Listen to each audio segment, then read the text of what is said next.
Hi friends, నేను ఈరోజు మీకు సొరకాయతో హల్వా చేసి చూపిస్తున్నానండి.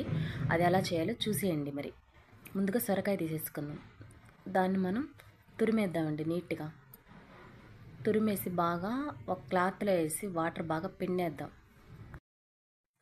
ఈ సొరకాయలో వాటర్ శాతం ఎక్కువ కనుక మనం ఇలా వాటర్ని తీసేయాలి క్లాత్లో వేసి.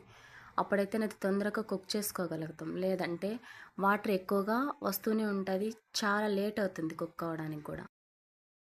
ఇప్పుడు స్టవ్ పై ఒక వెడల్పాటి బాండ్లు పెట్టి అందులో తగినంత నెయ్యి వేసుకొని ఇలా వడగట్టేసిన సొరకాయ తురుమును అందులో వేసి సిమ్లో పచ్చివాసన పోయేంత వరకు మగ్గించాలి. ఈ హల్వా చాలా చాలా టేస్ట్గా ఉంటుందండి.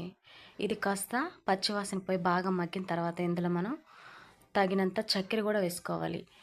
ఒక 2 కప్పుల తురుముకి 1.5 కప్ చక్కెర మనం వేసుకోవాల్సి వస్తుంది. ఈ చక్కెర వేసి బాగా కలిపి, చక్కెర వేయడం వలన అందులో మళ్ళీ వాటర్ వస్తుంది. ఆ వాటర్ కూడా బాగా ఇంకే వరకు మనం మగ్గించాలి.